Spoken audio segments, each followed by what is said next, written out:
sangue sulla Feltrina nel pomeriggio. 34enne di Povegliano esce di strada e si schianta con la sua moto contro un'auto. Nulla da fare per l'uomo, traffico in tilt. Ha denunciato la coppia di magrebini che lo perseguitava. La questura fa scattare il DASPO per i due responsabili della violenza, ma anche la sospensione del suo negozio di kebab in via Roma. La rabbia degli esercenti, così nessuno denuncerà più. Treviso si prepara ai funerali di Gentilini, che martedì Antena 3 seguirà in diretta. Corteo nei luoghi simbolo della città prima delle cerimonie a San Nicolò. Sul feretro lo sceriffo avrà la fascia tricolore di sindaco per sempre. A portare il feretro ci saranno 6 alpini. Le penne nere intoneranno fra i canti anche il signore delle cime. Attesi oltre ai tanti cittadini della politica locale anche Salvini e Nordio. La Casugana, rabbiosa reazione dopo il corteo di Django che ieri ha attaccato Gentilini per il sindaco. Episodio volgare e grottesco. Fratelli d'Italia chiede che il centro sociale sia sgomberato dall'ex caserma Piave. Abbraccio a Papa Francesco, tanti trevigiani a Roma, soprattutto giovani in campo, anche gli uomini della protezione civile. A Treviso l'Assemblea regionale di Avis che lancia l'allarme: carenza di personale sanitario nei centri trasfusionali e necessità di incrementare il plasma. Buonasera e ben ritrovati, il telegiornale di Treviso. Buonasera a voi tutti telespettatori di Antena 3. Dunque la cronaca in primo piano, dobbiamo raccontare ancora una volta di sangue lungo la strada Feltrina. La ultima vittima, quella di oggi, si chiamava Marco Canonico di Povegliano, 34 anni, era in sella alla sua moto che si è schiantata contro un'auto. Traffico in tilt fino alla sera. Lo scontro frontale con un'auto non gli ha lasciato scampo, sbalzandolo per decine e decine di metri sull'asfalto. È morto così un 34enne residente a Povegliano, Marco Canonico, che in sella alla sua moto stava percorrendo la strada regionale Feltrina, piombata poi letteralmente nel caos. Sono da poco passate le 4 del pomeriggio, il giovane sta procedendo in direzione Montebelluna, forse la velocità, forse una distrazione o un ostacolo. La moto a un certo punto sbanda, invadendo l'opposta corsia di marcia, dove procede una Hyundai i20 condotta da un uomo di Adria. La collisione è violenta, dalla traiettoria mortale riesce a scansarsi con una manovra di emergenza un furgoncino. Immediato l'allarme, sul posto arrivano ambulanze e automedica del vicino ospedale. Dal cafoncello si leva in volo l'elicottero del SUEM 118. Ogni tentativo di rianimazione però è vano, non resta che constatare il decesso del 34enne. La notizia raggiunge Povegliano poco dopo. E queste sono le notizie che abbiamo anche noi, e da parte mia, da parte della comunità, non posso che esprimere un cordoglio per questo fatto che lascia sempre basito, vista anche la giovane età del motociclista. Sul posto, oltre ai sanitari, arrivano polizia locale e carabinieri. Il cavalcavia sulla strada regionale poco distante dall'Ottica 2M viene chiuso, il traffico deviato sulle arterie secondarie. Fondamentale il supporto di 10 operatori della protezione civile di Montebelluna che si occupano anche della rimozione della salma. Lunghe code si sono registrate in entrambi i sensi di marcia. A Treviso adesso, in questi giorni, abbiamo raccontato del titolare del kebab di via Roma, perseguitato, aggredito e anche picchiato da un gruppo di magrebini. La questura ha disposto il divieto di accesso nelle aree urbane per i due responsabili, ma anche la sospensione per 7 giorni di attività del locale, e questo provoca la rabbia tra gli esercenti in città. Sulla vetrata dell'Istanbul City campeggia questo provvedimento emesso dalla questura di Treviso. Il titolare, Halil Meral, vittima di aggressioni da parte di alcuni magrebini, si è visto chiudere il locale per ben 7 giorni. Ai due aguzzini invece è stato notificato il divieto di accesso alle aree urbane, in particolare via Roma, pena l'arresto. Ma chi ha pagato maggiormente è proprio la vittima, minacciata di morte, picchiata con il coccio di una bottiglia. Non solo, i due magrebini più volte gli hanno mostrato un coltello passando davanti al locale ed hanno anche picchiato il figlioletto di appena 20 mesi. Tutto denunciato dal titolare del locale alle forze dell'ordine. Una misura che sta facendo discutere in città. Il provvedimento, si legge in una nota della questura, è stato adottato a seguito di molteplici controlli effettuati dai poliziotti delle volanti della questura nel corso degli ultimi mesi e dai quali è emersa l'assidua frequentazione da parte di soggetti dediti ad attività illecite. Il locale inoltre è stato teatro nel corso delle ultime settimane settimane di diversi episodi delittuosi con condotte di minacce, violenza e aggressioni che hanno coinvolto gruppi di persone di diverse etnie, compresi gestori e dipendenti del locale stesso. Incredulità in città, gli aggressori sono liberi mentre il locale chiuso, quasi un invito a non denunciare più, dicono sdegnati alcuni esercenti. Immediata anche la reazione del presidente di Furti in Corso, Christian Demma, che ha scritto un post che non lascia dubbi. Spero, scrive, sia uno scherzo di cattivo gusto. Trovo veramente assurda questa decisione. Oggi ci troviamo a vedere una persona che ha avuto il coraggio di denunciare i suoi aguzzini, che chiude per 7 giorni e quindi anche dei mancati proventi, e gli aguzzini che oggi a piede libero vanno in giro e possono andare a minacciare altri locali. Allora, siccome vediamo Treviso che è fondamentalmente sotto scacco di 4 delinquenti, a detta del sindaco, del ministro Nordio e di tutti i cittadini e anche dell'associazione Furti in Corso, prendere questa decisione è veramente imbarazzante a mio parere. Sulla vicenda è intervenuta anche la presidente di FIPE, Dania Sartorato. Capisco sia la decisione del questore sia la difficoltà dell'esercente vittima.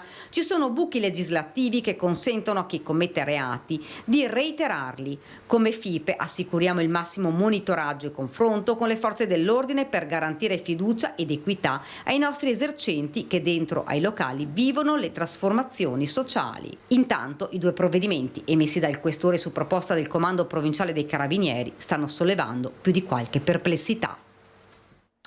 Da Treviso a Mogliano, allarme spaccio, le nostre telecamere sono arrivate in stazione poco dopo una lite tra giovani ubriachi e alterati. Inutile dire che i residenti sono esasperati. A parte che siamo io e lui un po' briglia, quindi ma io non c'entro un cazzo. Se tu che sei un violento mi hai toccato questo e l'altro, mi tira lì questo e l'altro, senza capire chi persona sono. Io l'ho trovato al Net Club, siamo venuti a fare festa questo e l'altro, e poi... Ma chi è che ti ha messo? Nessuno, questo qua sì.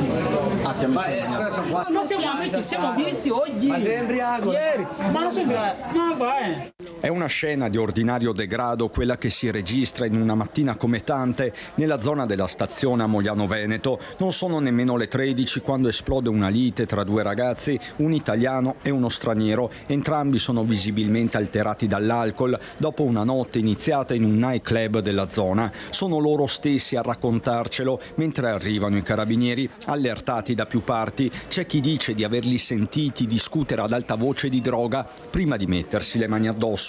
Da queste parti la richiesta di residenti e negozianti è soltanto una. Beh, innanzitutto che ci fosse un presidio magari fisso delle forze dell'ordine o qualcuno che possa tutelarci attivamente e continuativamente, perché delle volte spesso e volentieri ci sentiamo abbandonati. Tutto lì. Di un'allerta specifica nella zona parla anche Maurizio Iacona, consigliere di quartiere. Da 1 anno e mezzo dice la situazione è solo peggiorata. E io parlo di spaccio, perché la cosa che è più palese. Quindi si vedono questi ragazzi che si passano sostanze? Che cosa? Sì, senza ombra di dubbio. E, soprattutto vicino ai parcheggi. Sì, lo abbiamo notato tutti quanti e anche i nostri concittadini ce lo fanno presente. Servirebbero, aggiunge Iacona, interventi più celeri e telecamere nelle zone maggiormente critiche. Noi, quel palazzone lì, noi sotto abbiamo la sede dell'associazione di quartiere, lì fanno spaccio, li ho anche visti perché a volte vado ad aprire la sede perché ci viene prenotata e si vede, è palese, puoi anche chiamare chi vuoi, il tempo di reazione rimane comunque troppo breve. Lasciamo la cronaca, apriamo la pagina dedicata a Giancarlo Gentilini. Sono attese oltre 2000 persone martedì nella chiesa di San Nicolò per l'ultimo saluto a Giancarlo Gentilini. Martedì pomeriggio funerali e addio che Antena 3 vi racconterà in diretta con una lunga edizione straordinaria, un lungo speciale che di fatto dalle 12 non si fermerà più fino ai telegiornali per raccontarvi questo momento importante della città. Lunedì mattina saranno definiti gli ultimi dettagli, ma già ci sono dettagli importanti, ad esempio sul feretro ci sarà la fascia tricolore di Sindaco per sempre. E adesso bisogna dargli l'ultimo saluto come Treviso sa dare e saprà dare. Giuseppe Basso, l'amico di sempre di Giancarlo Gentilini, accanto a lui nelle occasioni ufficiali e non solo. In queste ore, insieme alla famiglia dell'ex sindaco, sta organizzando l'ultimo saluto. La camera ardente sarà allestita lunedì dalle 9 alle 16 nella chiesa interna dell'obitorio del Cafoncello. Martedì invece sarà possibile rendergli omaggio dalle 10 alle 14 nell'atrio di Casugana. Che quello è il luogo dove lui ha governato la nostra splendida Treviso per 19 anni, da tenere presente che martedì il feretro sarà chiuso per una normativa di legge. Subito dopo il feretro, a bordo del carro funebre, partirà verso la chiesa di San Niccolò e qui, lungo il percorso, come aveva proposto il sindaco Conte, si fermerà in alcuni luoghi simbolo della città, da Palazzo dei 300 a Piazza dei Signori al Duomo. Sopra il feretro saranno poggiati alcuni simboli che racchiudono la figura di Gentilini. Sicuramente il cappello di Alpino, il suo adorato cappello di Alpino che poi la moglie Maria dovrà custodire, e credo verrà messa anche la fascia da sindaco che gli è stata omaggiata dal sindaco Mario Conte con la scritta "Sindaco per sempre". La macchina organizzativa è al lavoro. Già nella prima mattinata di lunedì ci sarà a Casugano un vertice per definire con tutti gli attori coinvolti la parte operativa, con il coinvolgimento di questura e prefettura per quanto riguarda la sicurezza, visto l'arrivo in città di esponenti anche della politica nazionale. Sembra certa la presenza del ministro Carlo Nordio e del segretario della Lega Matteo Salvini, ma oltre alle autorità, agli amministratori, ci sarà anche tanta gente comune, anche da fuori Treviso, che vorrà dare l'ultimo saluto a Gentilini. Mi parlano di oltre 2000 persone, quindi molta gente rimarrà fuori sicuramente. C'è un microfono qui che amplia un po' il sagrato della Chiesa e poi non so le iniziative del sindaco Conte. Il tenore Francesco Grollo accompagnerà la funzione religiosa officiata dal vescovo Monsignor Tomasi e naturalmente non potranno mancare gli alpini, quel corpo che Gentilini amava e rappresentava. Come ricordato nella frase "ha spiccato il volo nel regno dei giusti l'alpino Giancarlo Gentilini", scelta per l'epigrafe, dove compare la foto dell'ex sindaco con l'immancabile cappello con la penna nera.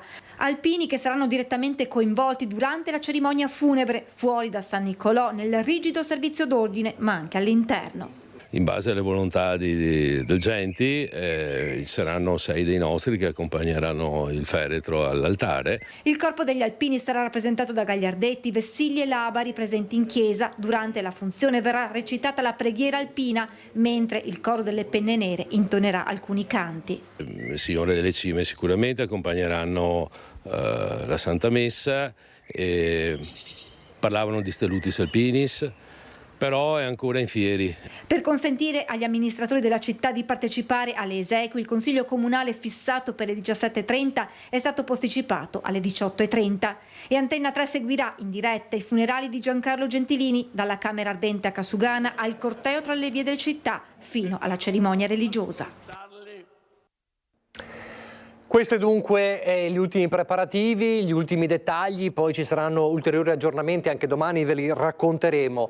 E poi c'è uno strascico, polemico, quello dopo quanto avvenuto ieri al corteo organizzato in occasione del 25 aprile dal centro sociale Django, con frasi e cori contro Gentilini, anche quel simbolo della panchina lasciata davanti alla prefettura, un attacco volgare e irrispettoso, lo ha detto il sindaco Conte, rincara la dose Fratelli d'Italia che chiede che il centro sociale venga sgomberato dall'ex caserma Piave. Difficile da commentare ma molto facile da qualificare, è stato indecente e indecoroso.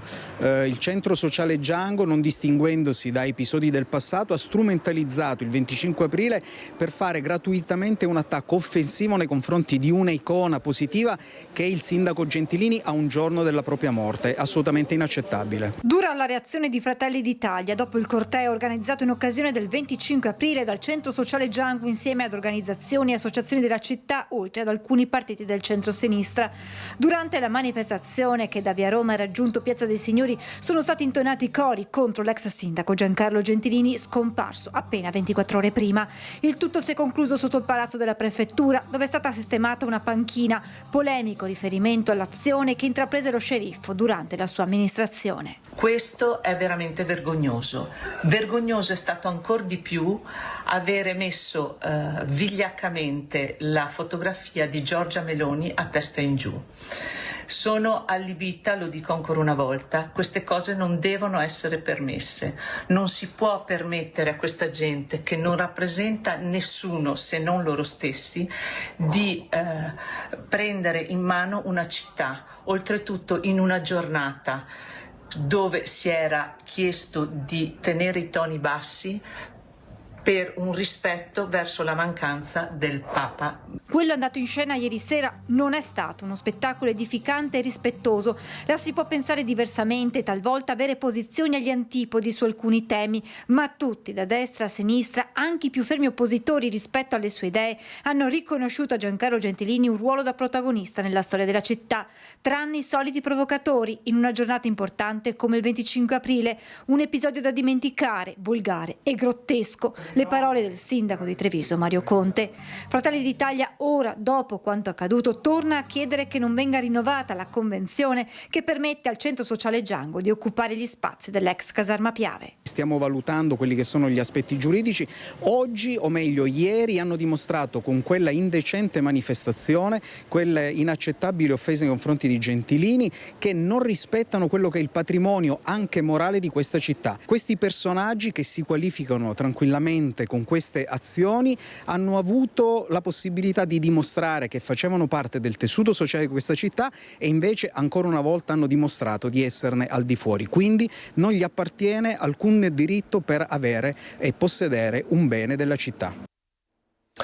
Dure anche le parole di Giancarlo Iannicelli, ospite questa mattina di Christian Unboit in prima edizione per quanto riguarda questa vicenda. Un Iannicelli amico da una vita di Giancarlo Gentilini e che lo ricorda poi anche come un uomo vulcanico che all'inizio portò uno shock vero e proprio nell'amministrazione. Sentite. Se questo è il comportamento, secondo me la migliore cosa è sgomberarli, perché se devono aspettare il funerale di una persona come Gentilini, 96 anni quasi, per attaccarlo, una persona che è lì non ha più vita, per dire cose che hanno sempre detto e che anche quelli che piangono hanno detto, cioè anche quelli che non erano dalla sua parte lo piangono dicendo queste cose, cioè non condividiamo, però onori alla persona, si qualificano, è Gentaglia. È indignato Giancarlo Iannicelli, il consigliere con più anzianità a Casugana, uno che ha conosciuto bene lo sceriffo Gentilini e che ha vissuto dall'inizio la sua ascesa politica e la sua epoca. Ingenerose quindi le critiche dei centri sociali nei confronti, dice il generale, di un uomo che alla città ha sempre dato il massimo. Lo stesso Iannicelli, all'inizio degli anni 90, scrutava lo sceriffo con diffidenza. Lui arrivò proprio a strombatture proprio di forza su tutto, lasciando molte volte le persone perplesse. Essere digerito ci si mise un po' di tempo. Io sono onesto, all'inizio fui anche io un oppositore, era l'opposizione comunque. Non le piaceva? Ma scioccava, ma veramente, ma guardate, prese delle posizioni che poi prendeva delle posizioni che rimanevi così, cioè non è possibile. Poi però con la capacità di analisi dissi però aveva ragione e quindi cambiò veramente forte l'atteggiamento fino a diventare, credetemi, una persona con cui aveva una grossa confidenza. Un rapporto cresciuto con il tempo, schietto, diretto, anche a Iannicelli Genti riservava le sue ormai celeberrime lettere, un sindaco sempre presente, Casugana era la sua prima casa, un aneddoto su tutti. Dovete sapere che d'estate, tra le altre cose, si metteva nel suo ufficio, andavi dov'è? E lo trovavi di fronte alla finestra dove c'era il sole, in canottiera, qualche volta a torso nudo, che prendeva il sole e mi sto ricaricando, lui il sole lo ricaricava. Ottimizzava i tempi. Sì, ottimizzava, non è che perdeva tempo. Un'energia che sembrava destinata a non esaurirsi, nonostante l'età. È mancato perché ha lasciato scioccare gli amici, i non amici, tutti ha lasciato, perché poi con un personaggio così non è contemplata la morte. cioè, ma stesso io, ma vabbè, figura, fa poco, 96 anni, fra 2 o 3 mesi, poi faremo 100 anni, festeggeremo, sai che bello, 100 anni. Operativo e credibile, lo descrive Iannicelli, un uomo da valutare nella sostanza. È scorretto, ecco tutto l'incontrario che sta succedendo adesso, questo politicamente corretto che sta distruggendo tutto, lui era proprio l'opposto di 180 gradi.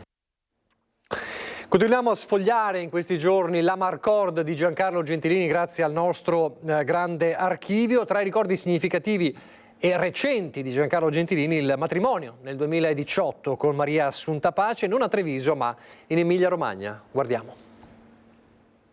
Carissimi telespettatori, qui che vi parla è lo sindaco Serifo numero 1, il quale oggi ha aperto il cuore alla sua Maria.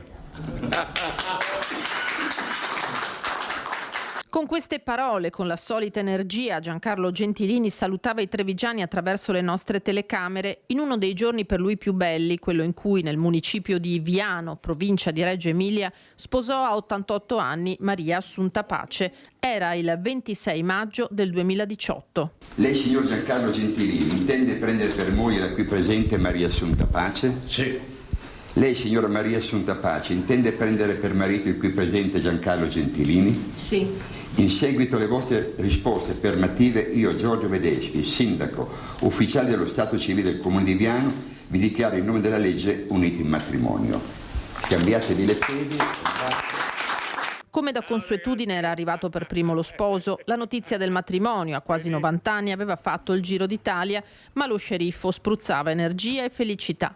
Un sindaco con idee e principi rigidi, spesso sopra le righe, ma per sua stessa ammissione un cuore tenero, anche perché, come lui stesso aveva detto quel giorno, l'amore non ha età, ragazzi miei. Maria elegante nel vestito rosa, dolce e riservata, discreta al fianco del vulcanico compagno. Con queste parole ci aveva raccontato il suo stato d'animo. Felice perché sta andando tutto bene, ho ricevuto anche i complimenti da tutti e per cui è una giornata molto bella e felice. Cosa vuoi? Io ho i figli, ho gli amici, ho l'amore, cosa voglio di più? La cerimonia lontana da Treviso e dal Veneto, forse per non far torto a nessuno, o forse per un atto di sincera amicizia nei confronti dell'amico e collega sindaco Giorgio Bedeschi, scomparso poi all'età di 74 anni nel 2023. A fare da testimoni alla felicità di Giancarlo e Maria i figli Antonio per lui e Mauro per lei, intorno parenti e amici. Bacio.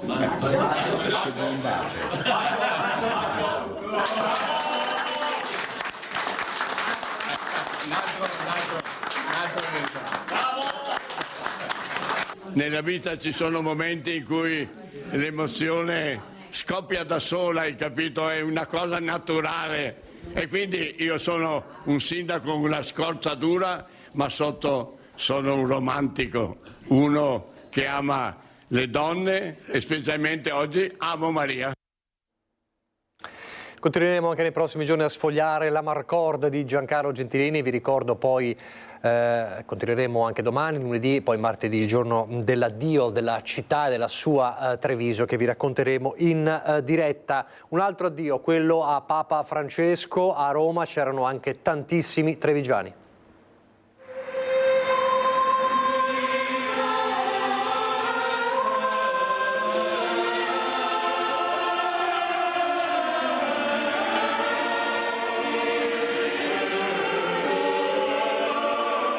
È un abbraccio forte, collettivo, quello a Papa Francesco, in una Roma blindata, dove tra le migliaia di fedeli accorsi da ogni parte del mondo c'erano tanti veneti, su tutti una nutrita schiera di volontari della Protezione Civile regionale nella capitale per garantire l'ordine e il regolare flusso dei pellegrini, partiti nei giorni scorsi da ogni angolo della regione, hanno presidiato i varchi principali. Al Veneto è stato dato praticamente la piazza del San Pietro, la via della Conciliazione e la parte finale di via della Conciliazione, quindi siamo abbastanza uniti nella zona centrale di piazza San Pietro. Siamo 35 uomini, come dicevo, che provengono da tutte le province del Veneto e anche 3 volontari di Agesci, gli scout cattolici italiani. Volontari che resteranno a Roma anche per le delicate fasi del conclave. Lo stesso Armando Lorenzini aveva gestito con le tute gialle la giornata di Francesco a Verona poco meno di un anno fa. 2 giornate diverse ma legate da un senso profondo. È stato emozionante, impegnativo ma molto emozionante comunque, come oggi tanto, oggi molto di più anche. Nel giorno dell'addio tanti giovani, circa 8.000, forse di più solo dal Veneto, complice la concomitanza con il giubileo degli adolescenti, evento confermato nonostante tutto. Papa Francesco non avrebbe mai rinunciato alla loro presenza. 3.000 i teenager dalla Marca, tutti dalla terza media alla terza superiore. Abbiamo pregato per Papa Francesco in tante chiese, ognuno aveva il suo sacerdote di riferimento, siamo stati con lui nella preghiera. Ha sempre spezzato una lancia per dare coraggio, forza, speranza a questi ragazzi in questo tempo non facile per loro. Il gruppo di Piove di Sacco è riuscito anche a raggiungere San Pietro, una notte all'addiaccio ma che resterà per sempre. Abbiamo condiviso questa prima parte della notte insieme a dei senza tetto che abitualmente dormono in quello spazio, ma è stata una convivenza alquanto pacifica. Poi abbiamo deciso di spostarci più per combattere il freddo, abbiamo trovato un locale che ci ospitasse e poi ci siamo messi in coda per entrare a Castel Sant'Angelo e siamo arrivati fino a qui. Sicuramente partecipare a un evento del genere per dei ragazzi dei 15 anni sicuramente è un evento che si ricorderanno per tutta la vita, non c'è dubbio, anche per come l'hanno vissuto, l'hanno preparato.